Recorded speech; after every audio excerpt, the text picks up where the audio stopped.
Hello, आज मैं आपको एक हुंडई की एक प्रॉब्लम के बारे में बताऊंगा जो 2020, 2019 इससे पहले जितनी भी गाड़ियां बनी हैं सब में ही आई थी। स्पेशली क्रेटा में, i20 में, वर्ना में, जो थी इनके ब्रेकिंग को लेकर, इनके ABS को लेकर।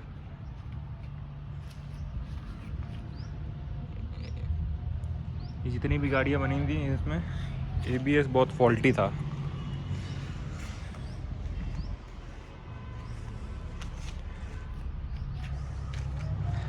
तो मैं आपको एक बार डिटेल में बताता हूँ कि इसकी ABS में क्या प्रॉब्लम थी, और एंड में मैं आपको सॉल्यूशन भी बताऊँगा कि इस प्रॉब्लम को कैसे मैंने अपने लेवल पर ठीक किया। काफ़ी हद तक ठीक किया। अब ABS तो चेंज नहीं कर सकते, बट उसके मैंने रीज़न्स को पता करा कि ये क्यों हो रहा है और उस पर मैंने वर्क करा, तो ये प्रॉब्लम काफ़ी हद तक मेरी सही हो चुकी है। तो अगर कोई हुंडई 2020 या 19 से पहले की चला रहा है तो प्लीज़ आप वीडियो ध्यान से देखिए, पूरा देखिए, तो आपको बड़ा मदद मिल जाएगी कि आपकी ब्रेकिंग की प्रॉब्लम आती है इसमें तो वो काफ़ी हद तक कम हो जाएगी। तो चलिए वीडियो स्टार्ट करते हैं। मैं इसमें वीडियो में आपको डिटेल में बताता हूँ सारा चीज़ें।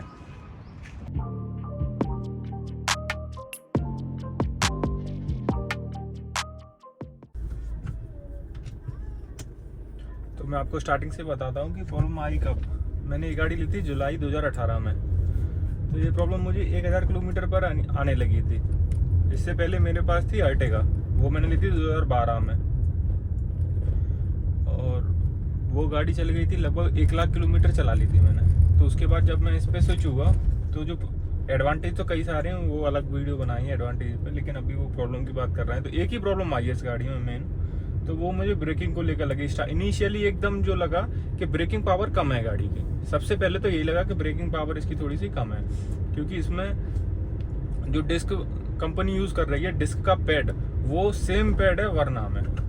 तो इस कंपनी में जो पैड दे रही है, मतलब इस जो कंपनी पैड दे रही है क्रेटा के लिए और वर्ना के लिए, वो दोनों पैड एक ही हैं। वो गाड़ी इतनी हल्की और सेडान गाड़ी है, ये SUV गाड़ी इतनी भारी गाड़ी, वो आप सेम पैड लगा रहे हैं तो क्या होगा, ब्रेकिंग पावर कम हो गई इसकी।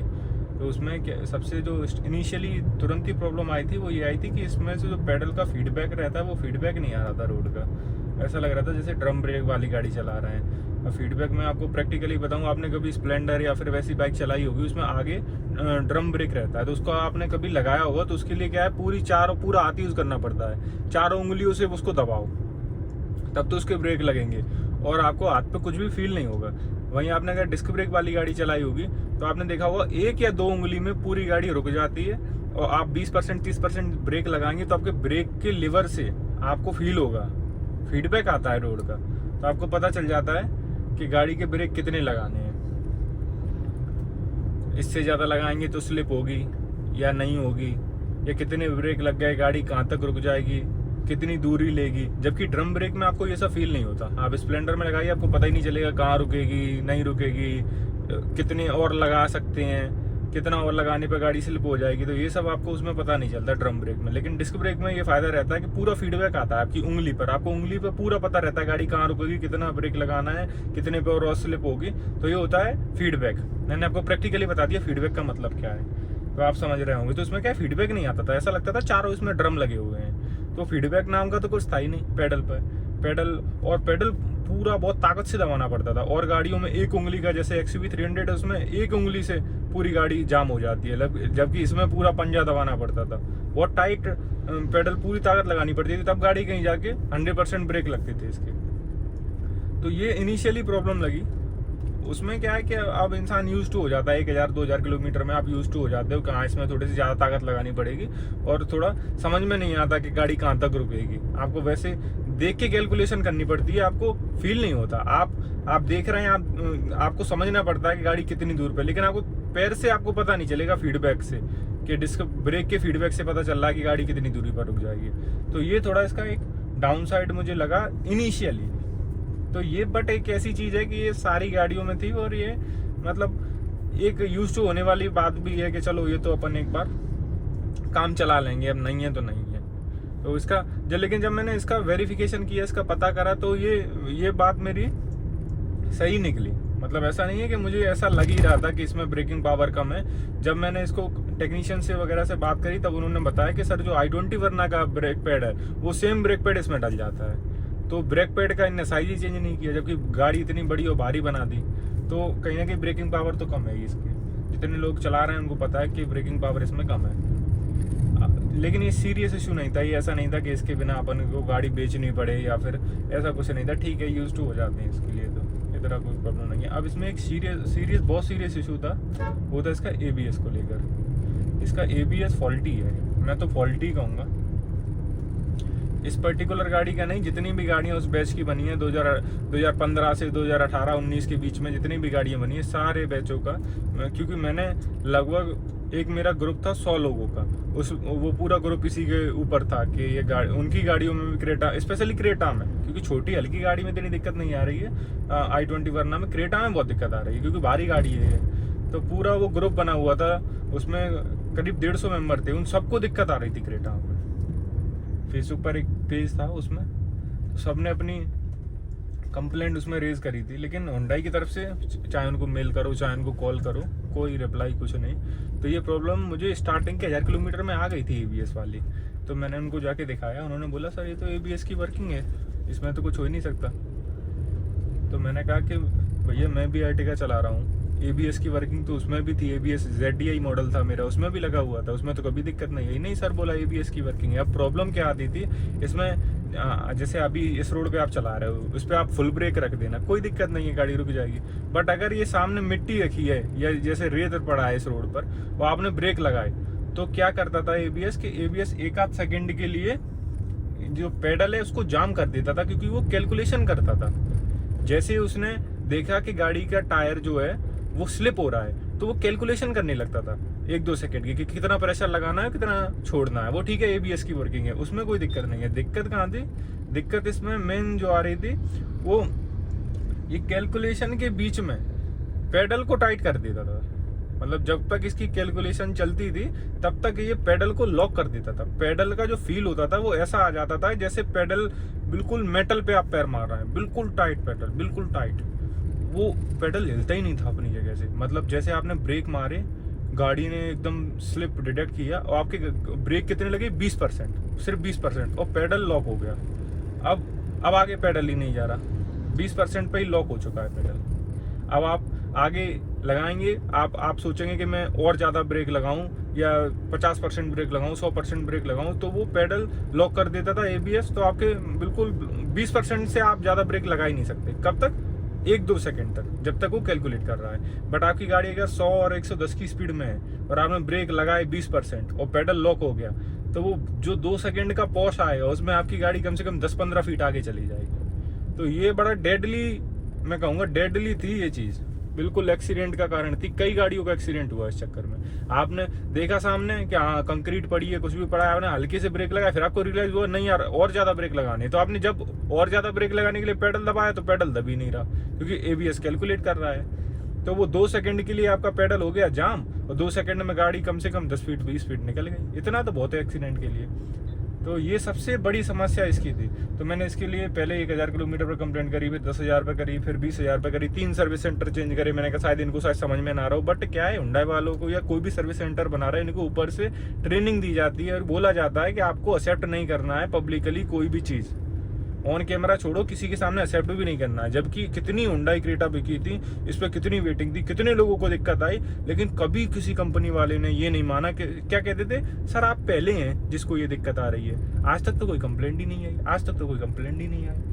मैंने कहा यार मैं पहला हूँ, ये देखो पूरा ग्रुप है 150 लोगों का, सबको दिक्कत आ रही है। तो सर नहीं, मैं 20,000 किलोमीटर वाली सर्विस पर गया था इंदौर। तो मैंने इंदौर की सर्विस सेंटर पे मैंने गाड़ी चेक कराई, तो वो बोले कि सर आप ऐसे पहले हैं जो मेरे पास आए ABS को लेकर, आज तक कोई गाड़ी में दिक्कत नहीं आई। ये बात होगी 2020 के आसपास की। मैंने कहा यार 2015-16 से गाड़ी आ रही है और 2020 तक तुम्हारे पास एक भी केस नहीं आया।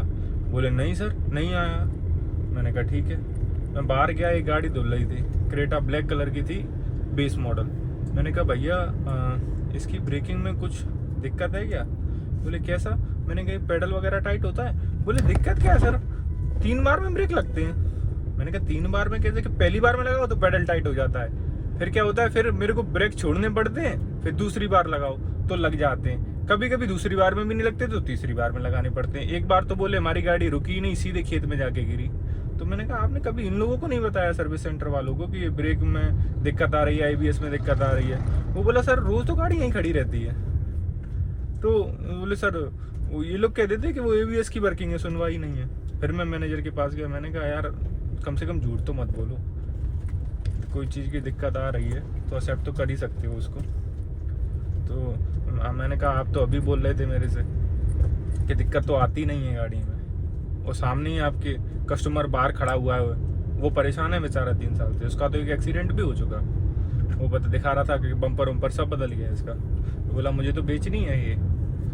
तो मैंने उनको बोला बट कोई रिस्पॉन्सिबिलिटी नहीं लेता, कोई भी सर्विस सेंटर वाला आपसे ऑफिशियली ये बात एक्सेप्ट ही नहीं करेगा कि इनकी गाड़ियों के ABS में प्रॉब्लम है, कोई एक्सेप्ट नहीं करेगा। फिर एक बार मैं दूसरे सर्विस सेंटर पे गया तो वो बंदा टेस्ट ड्राइव के लिए गया, तब उसने अनऑफिशियली, जब मैंने उससे पूछा, अनऑफिशियली उसने एक्सेप्ट किया। बोला सर ये सारी गाड़ियों जितने भी बेचने के लिए ना, सब में दिक्कत है, सब लोग मेरे पास रो रो के आते हैं, कई बार हुंडई से इंजीनियर आए हैं, उन लोगों ने गाड़ियाँ चेक करी हैं, लेकिन इसका सर कोई सॉल्यूशन नहीं निकल रहा। तो कंपनी की तरफ से फिर हम क्या कहते हैं, क्या जब किसी चीज़ का सॉल्यूशन नहीं है तो उसको निगलेक्ट ही करना पड़ेगा। तो ये अनऑफिशियली एक बंदे ने मेरे से, हुंडई वाले ने बोला था। तो ये लोग तो बिल्कुल किसी चीज़ में राजी नहीं थे। तो ये एक ऐसा मेरे साथ भी हुआ, एक बार क्या हुआ, ब्रेकर आ गए मेरे सामने। तो ऐसा तो होता नहीं है कि आप एक फैमिली है गाड़ी में, आपने ब्रेकर देखे आप पूरा 100% ब्रेक जाम कर दो, जैसे ये रेत है, अब मैं एकदम 100% जाम तो करूंगा नहीं। मैं क्या करूंगा, आराम से ब्रेक लगाऊंगा, फिर धीरे धीरे उसकी पावर बढ़ाता जाऊंगा, ये रहता है जनरली। तो जैसे मैंने ब्रेकर देखा तो मैंने धीरे से ब्रेक लगाए और रेत पड़ा हुआ था, तो वहाँ जैसे ही धीरे से ब्रेक लगाए वो तो धीरे से ही लगी, पेडल टाइट हो गया और गाड़ी रही 100 की स्पीड में। अब मैंने जैसे ही ब्रेकिंग की पावर बढ़ाई, पेडल टाइट, गाड़ी के ब्रेक लगे ही ना। गाड़ी के ब्रेक नहीं लगे, तब तक वो 5-6 ब्रेकर थे, इतनी देर तो काफ़ी थी, 1 सेकंड के लिए 2 सेकंड के लिए पेडल लॉक हुआ, गाड़ी 100 की स्पीड में थी और गाड़ी ब्रेकर कूद के 10 फीट आगे। उस दिन मुझे सही में डर लगा, मुझे लगा कि यार अगर ये प्रॉब्लम बनी रही तो 10 फीट का डिस्टेंस क्या, 1 फीट का डिस्टेंस बहुत है एक्सीडेंट होने के लिए। अगर इस जगह पे कोई आगे ब्रेकर के आगे ट्रक खड़ा होता, मान लीजिए ब्रेकर ना होते, ट्रक होता और रेत डली होती और मैं ब्रेक लगाता एकदम और नहीं लगती, तो फिर उस दिन क्या होता। तो उस दिन मुझे सही में डर लगा।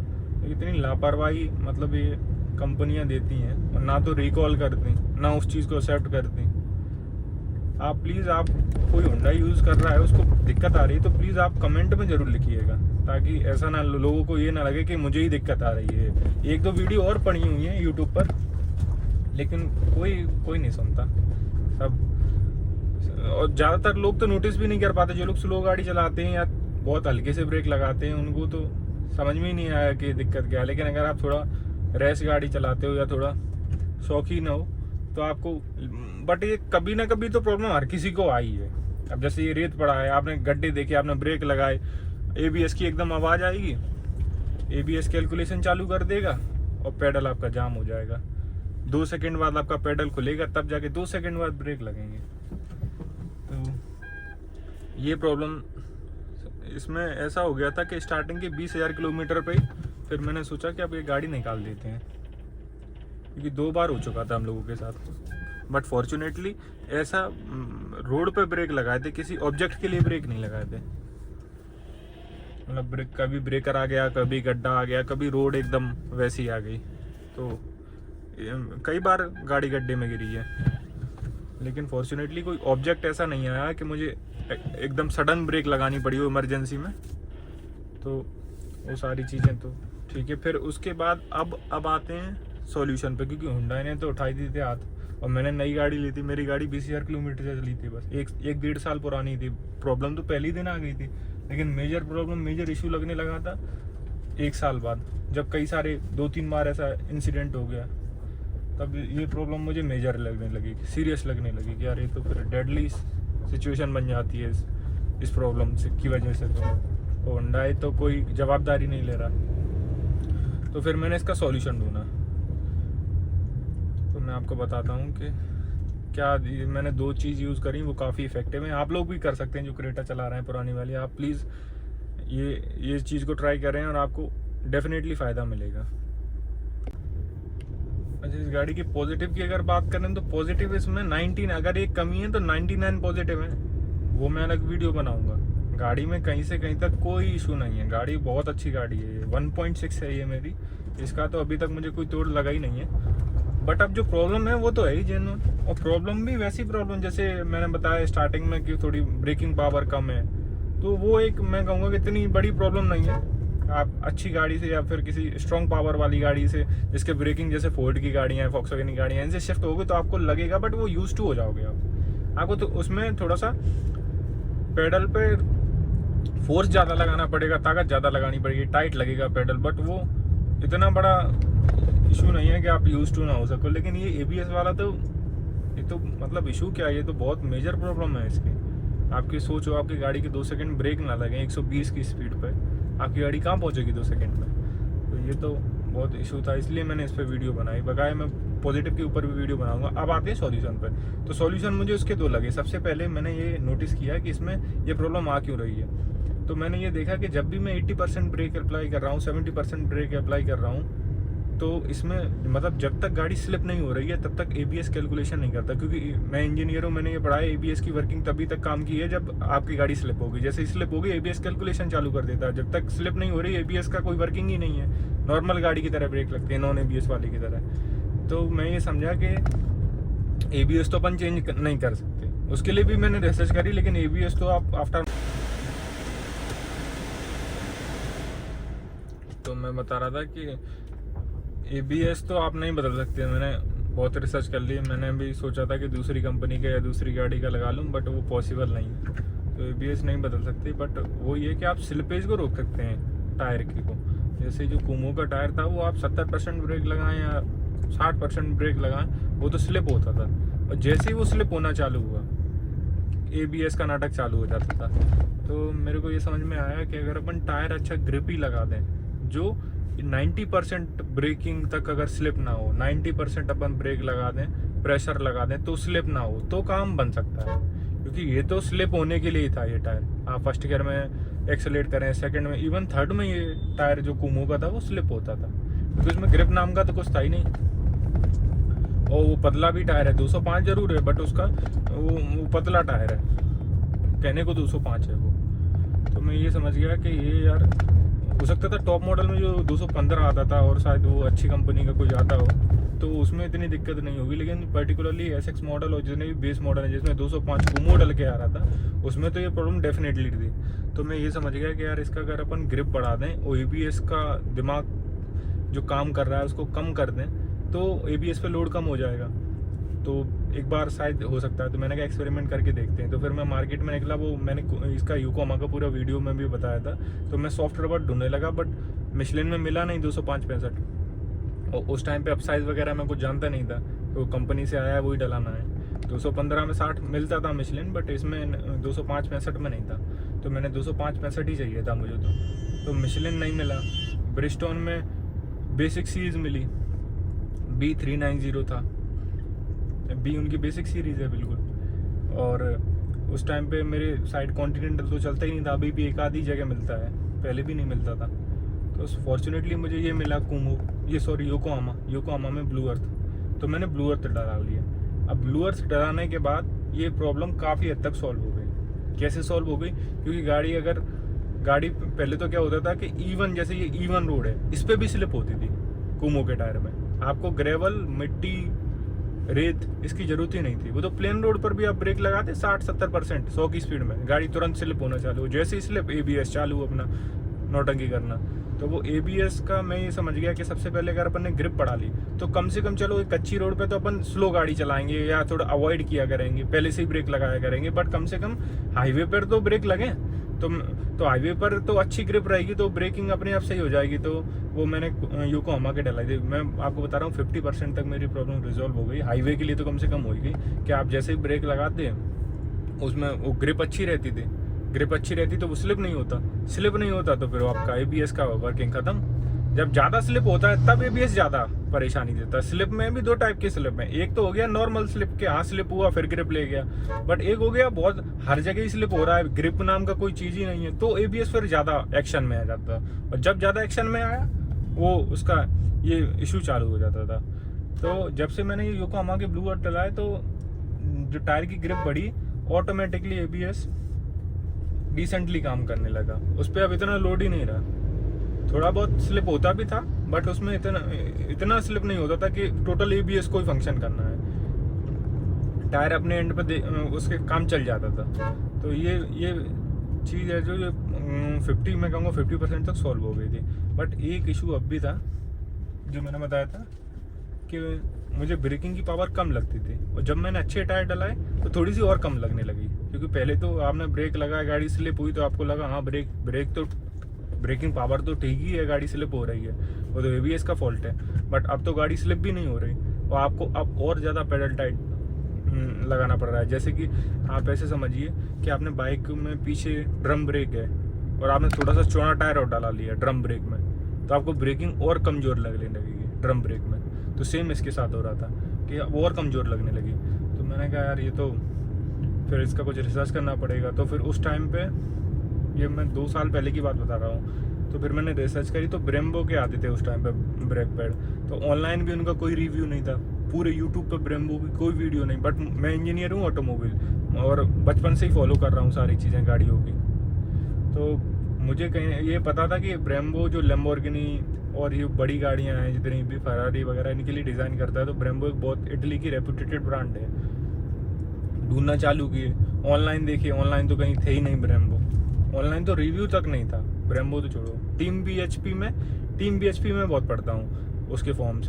तो टीम बीएचपी में किसी ने लिखा था ब्रेम्बो के बारे में, उन्होंने शायद होंडा सिटी में डलाया था ब्रेम्बो। क्रेटा में तो किसी ने नहीं डलाया था उस टाइम पे, होंडा सिटी में डलाया था। तो उन्होंने बोला कि इसका परफॉर्मेंस वगैरह ये सब अच्छा है, लेकिन कई जगह पे डला था कि 10,000 चले, कई जगह पे डला था कि लाइफ तो बहुत कम है, 20,000 ही आ रही है, कई जगह पे डला था कि इनका ये डिस्क खा जाता है। तो काफ़ी कन्फ्यूजन सी हो गई थी मुझे। एक मुझे मिल नहीं रहा था, पहली बार तो मिल ही नहीं रहा था। तो अब ना तो ऑनलाइन रह गई ना ऑफलाइन रहे ब्रेम्बो 2 साल पहले, 2-2.5 साल पहले। अब तो शायद काफ़ी जगह मिलने लगा है। तो फिर एक जगह एक फॉर्म में कहीं उनका एक एड्रेस लिखा था, वो भी ब्रेम्बो नाम से आप सर्च करोगे तो नहीं आएगा। वो शॉप का एड्रेस था, एक तो चेन्नई का कोई डीलर है, एक गोवा के डीलर है। तो वो गोवा वाले से फिर मैंने उनका एड्रेस डाल के गूगल पर वो शॉप का सर्च किया, गोवा आगे उनका शॉप का नाम डाल के गोवा लगा के, तब उनका नंबर आया। फिर मेरी उनसे बात हुई, उन्होंने बोला कि सर मैं क्रेटा के लिए तो इम्पोर्ट नहीं कराता हूँ अभी, बट मैं कोशिश कर सकता हूँ, लेकिन आपको वेट करना पड़ेगा 2-3 महीने। तो मैंने कहा ठीक है सर, आप बुला लीजिए। बोले इटली से माल आता है तो मैं अगले बैच में एक बार कोशिश करता हूँ। तो उन्होंने बोला सर सेरेमिक के आ रहे हैं क्रेटा के लिए, पर्टिकुलरली क्रेटा के लिए। पहले इसमें भी ब्रेम्बो में 2 टाइप के ब्रेक आते हैं, एक तो आता है वर्ना का, एक वर्ना का आता था, मुझे वर्ना का नहीं लगाना था। वर्ना का वो एक पर्टिकुलरली वर्ना के लिए, क्योंकि साइज़ तो एक ही है, लग जाएगा इसमें कोई दिक्कत नहीं है, लेकिन वो OEM वर्ना के लिए बना रही थी। तो उन्होंने बोला कि सर वो एक तो वर्ना वाला आता है जो आपको वर्ना के लिए बना है, बस इसमें फिट हो जाएगा क्योंकि एक ही ब्रेक, साइज़ तो एक ही है। एक पर्टिकुलरली गाड़ी बना रही जो कंपनी है ब्रेम्बो, वो पर्टिकुलरली बना रही थी क्रेटा के लिए। तो मैंने उनसे बोला कि यार मुझे वो क्रेटा वाला चाहिए। तो उन्होंने बोला सर आपको वेट करना पड़ेगा। मैंने कहा ठीक है, मेरी गाड़ी उस टाइम पे शायद 30,000 चली थी। मैंने कहा अभी तो लाइफ हैगी 10,000 किलोमीटर इसकी, तब तक आप मंगवा लीजिए। तो मैं 2-3 महीने वेट करने के बाद मेरे सेरेमिक वाले, मैं आपको फ़ोटो अगर मेरे पास होगा, पुराने पड़े होंगे तो मैं अटैच कर दूँगा इस वीडियो में, आप देख सकते हैं फ़ोटो को।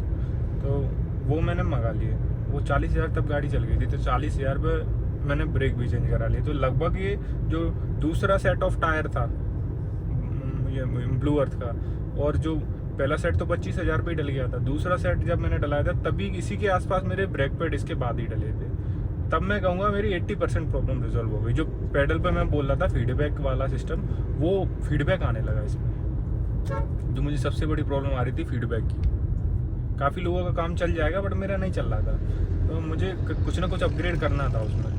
हाईली रिस्क था, क्योंकि कई सारे उसमें ये डला था कि पैड खत्म, डिस्क ख़त्म कर देता है, जबकि डिस्क तो एक महंगी चीज़ है, हुंडई के पार्ट वैसे भी महंगे हैं। बट मैंने रिस्क लिया। मैंने कहा, वो कोई बोल रहा था कि डस्ट बहुत ज़्यादा प्रोड्यूस कर रहा है इसका, ब्रेम्बो का ब्रेक। बट मैंने कहा कि चलो यार एक बार, अब अपनी तो बिल्कुल फंसी है, अपने पास ऑप्शन नहीं है, कंपलसरी है, अपने को तो करना ही है ये। तो मैंने एक बार मैंने रिस्क लिया और ये डला लिए। तो इनको एक मैं रिव्यू ब्रेम्बो के ऊपर पूरा अकेला एक रिव्यू बनाऊंगा इनका पूरा, क्योंकि अब ये मैंने चला लिया 40-50 हज़ार किलोमीटर चला लिए हैं। तो अब मैं आपको एक बार अच्छे से रिव्यू बता सकता हूँ, मॉडल नंबर सहित बता दूंगा। अगर आपको कहीं मिल जाए तो प्लीज़ डला लीजिए उनको, सबसे बेस्ट है वो ब्रेक पैड। तो बट शायद अब सरमेक वाले बनना बंद ही हो गए हैं, मैंने तो 2 साल पहले लिए थे। तो एक बार मैं आपको बता दूंगा, उसका मैं पूरा एक डिटेल में रिव्यू बनाऊंगा, क्योंकि फिर ये वीडियो तो वैसे ही बहुत लंबी हो गई और लंबी हो जाएगी। बट आप इतना समझ लीजिए कि वो लगाने के बाद फीडबैक काफ़ी बढ़ गया, और गाड़ी का पता नहीं कैसे बट समाओ ये ABS का भी कैलिब्रेशन उसके साथ इतना अच्छा बैठा उस पैड के साथ कि स्लिप होना बंद हो गई गाड़ी। अब मैं ये कहूँगा 90% मेरा जो इशू है वो रिजॉल्व है। थोड़ा सा तो मैं भी अडेप्ट हो गया हूँ गाड़ी के लिए। अब मैं थोड़ा कॉन्शियसली चलाता हूँ इसको। कहीं मुझे अगर दिख रहा है कि ख़राब रोड है या रोड पे कुछ पड़ा हुआ है तो मैं पहले ही ब्रेक लगा लूँगा। अच्छा एक और चीज़ है, अगर आपने पहले ब्रेक लगा ली है तो गाड़ी की उसे कैलकुलेट करना है, उसने पहले कैलकुलेशन कर ली तो फिर वो आपने जैसे मान लीजिए 40% ब्रेक लगा लिए पहले ही, फिर अगर वो मिट्टी पे जाए किसी पर भी जाए वो 40% आपके अप्लाई रहेंगे, फिर दिक्कत नहीं आएगी। अगर आपने अच्छी रोड पे या डंबर पे एक बार पहले ब्रेक लगा लिए और फिर गाड़ी रेत पे जाती है तो दिक्कत नहीं आती, बट आपने रेत पे ही ब्रेक लगाए तो बहुत दिक्कत आती थी। तो उसका कैलकुलेशन चालू और आपका पेडल टाइट और गाड़ी 2 सेकंड के लिए लॉक, पेडल लॉक, आप दबा ही नहीं पा रहे हैं अंदर पेडल। तो ये सारी चीज़ें मैंने नोटिस करी, उस हिसाब से अपना सॉल्यूशन निकाला था। तो मेरे लिए तो काम करेगा, 90% लगभग रिजॉल्व है। मैं तो कहूँगा मेरी तो 100% ही रिजॉल्व है, क्योंकि 10% तो मैं भी अडेप्ट हो गया गाड़ी के लिए। तो अब मैं इतना रिस्की ब्रेक नहीं लगाता कि देख लेता हूँ ट्रक गाड़ी स्पीड में तो बिल्कुल, और गाड़ियों में जहाँ मैं बिल्कुल स्पॉट पर ही ब्रेक लगाता हूँ, ये इसको मैं पहले से ही रोकना चालू कर देता हूँ कि यार इसकी ब्रेकिंग इतनी अच्छी नहीं है, तो मैं पहले से ही अलर्ट रहता हूँ इसकी ब्रेकिंग के लिए कि इस पर ज़्यादा भरोसा नहीं कर सकते। पहले से ही अलर्ट थे, बट अब तो ये है कि मेरे पैड भी बहुत अच्छे हो गए, टायर भी बहुत अच्छे डल गए, तो स्लिप ख़त्म हो गया और फीडबैक काफ़ी अच्छा आने लगा और स्ट्रॉन्ग हो गई ब्रेकिंग ओवरऑल। इनको डराने के बाद पैडल पे बहुत अच्छा फील आ गया। जो मेरा मिसिंग था डिस्क वाला, मुझे लगता था कि ड्रम ब्रेक वाली गाड़ी है, वो चीज़ अब ख़त्म हो गई। अब ये प्रॉपर डिस्क ब्रेक वाली गाड़ी लगने लगी, पूरा फीडबैक आता है। वो मैं एक ब्रेम्बो का पूरा रिव्यू बना दूंगा आप लोगों के लिए, तो आपको बड़ा समझने में आसानी रहेगी। आपके भी कोई डाउट होंगे तो आप कमेंट में पर्टिकुलरली उस वीडियो में पूछ लेना, और मैं एक बार पता भी कर लूँगा जिनसे मैंने लिया था उनके पास है भी या नहीं है। अब शायद वो मेरी एक बार बात हुई थी, उन्होंने बोला कि अब सेरेमिक आते नहीं है, सेरेमिक की जगह अब कार्बन ब्रेक ही आने लगे हैं, जो काले वाले आते हैं, इसमें लाल रेड डल के आते थे। तो वो एक मैं पर्टिकुलर एक वीडियो बना दूँगा। तो इस वीडियो के लिए इतना ही समरी ये, तो इस वीडियो को समराइज़ करता हूँ मैं। मेरा पर्पज़ ये था कि कंपनियों को लगता है कि कस्टमर को कुछ फील नहीं होता है, कस्टमर को कोई फ़र्क नहीं पड़ता। मैं इस वीडियो को माध्यम से बताना चाहता हूँ कस्टमर को भी फ़र्क पड़ता है, आप लोगों को कोई फ़र्क नहीं पड़ता। आपको कोई केयर नहीं है कौन क्या शिकायत कर रहा है, कौन आ रहा है सर्विस सेंटर। आपने तो अपने बंदों को समझा के रखा है, बोले मानना ही नहीं है। जब मानोगे नहीं तो सही नहीं करना पड़ेगा, तो ऐसे काम नहीं चलता। अब तो डिजिटल मीडिया खैर बहुत पावरफुल है, सोशल मीडिया बहुत पावरफुल हो गई है। पहले 2-3 साल पहले इतना ट्रेंड नहीं था, तो कंपनी तो जो मन चाहा जो चल रहा है। अब तो काफ़ी कंपनियां रिकॉल करने लगी हैं, महिंद्रा वगैरह सब रिकॉल करती हैं। लेकिन ये आज से 2-3 साल पहले की हालत तो बहुत ही ख़राब थी, जबकि ये गाड़ी इतनी बिकती थी। मुझे बड़ा अचंभा होता है कि गाड़ी इतनी हॉट सेलिंग थी, तब इसके बाद इसमें इतनी प्रॉब्लम आई। इतनी तो क्या मतलब ब्रेकिंग की प्रॉब्लम आई और कंपनी ने कोई सोल्यूशन ही नहीं निकाला इसका, कोई रिकॉल नहीं, कुछ नहीं। तो मेरा यही था कि कंपनियों को थोड़ा कस्टमर, जैसे कोई रेटलिंग का इशू आ रहा है या कोई क्वालिटी का नॉर्मल इशू है, कंफर्ट से रिलेटेड है, तो आप एक बार इग्नोर कर दो, कोई बात नहीं है, ठीक है, एक बार वो चल जाएगा। बट ये ब्रेकिंग इतनी क्रिटिकल चीज़ है, ये तो मैं कहूँगा कि एक्सीडेंट का सबसे बड़ा रीज़न है। ब्रेकिंग तो सबसे ज़्यादा ज़रूरी चीज़ है। एक्सेलरेशन कम हो कोई प्रॉब्लम नहीं है, पिकअप गाड़ी में कम हो, माइलेज कम हो, लेकिन आपकी गाड़ी में तो ब्रेकिंग ही कम है, और कम क्या लगती ही नहीं है। तो इस प्रॉब्लम को आप लोगों ने ऐसे नज़रअंदाज किया और बिल्कुल भी कस्टमर की बात नहीं सुनी, ये बहुत गलत बात है। इतने सीरियस इशू पर तो कम से कम आप लोगों को अलर्ट होना चाहिए। मैंने ही कितनी बार कॉल किया, कितनी बार सर्विस सेंटर विजिट किया। कोई मैं चैलेंज देता हूँ, अगर कोई कह दे कि मैं गया नहीं हूँ सारी रिपोर्ट्स बनी डली हैं, सारा ऑनलाइन मैंने सब अपने इशू बोले हैं। मैं मेरी सर्विस हिस्ट्री में चेक करवा सकता हूँ, 1000 किलोमीटर वाली 5000 किलोमीटर पे गया, फिर 10,000 किलोमीटर, 15,000 को बीच में भी कई बार गया, लेकिन कोई रिस्पॉन्स नहीं होने का। अब लेकिन जो अपग्रेड आ रही है और सेल्टोस आ रही है उनमें ये इशू नहीं है, क्योंकि मेरे पास भी सेल्टोस है, मैं चलाता हूँ उसमें ABS। अच्छा ABS पल्सेशन तो हर गाड़ी में ही देता है, बट ये तो कुछ अलग ही था, ये तो लॉक ही कर देता था। तो मैंने सोचा एक वीडियो बना देता हूँ, जो लोग अभी भी इस चीज़ को फेस कर रहे हैं, क्योंकि ABS तो किसी का चेंज नहीं है। और ब्रेक पैड कितने लोगों ने 99.9% लोग तो स्टॉक ब्रेक पे ही चल रहे होंगे अभी भी, और टायर भी में भी कुमो ही डला हो। तो आप एक बार टायर को अपग्रेड कराइए, हो सके तो आपको अगर ज़्यादा अच्छा परफॉर्मेंस चाहिए 215/60 डला लीजिए, चौड़ाई और ज़्यादा अच्छी हो जाएगी। और ब्रेक पैड अगर आपको ब्रेम्बो का कहीं भी मिल जाता है तो बिल्कुल आप जा सकते हैं उसके साथ, आपकी ब्रेकिंग इम्प्रूव भी होगी। उसका मैं पूरा एक रिव्यू बनाऊँगा। तो थैंक यू इस वीडियो के लिए, इतना देखने के लिए thank you so much. Please channel को सब्सक्राइब करें, मैं कोशिश करूँगा कि मैं रेगुलर एक वीडियो अपलोड करूँ। Thank you so much.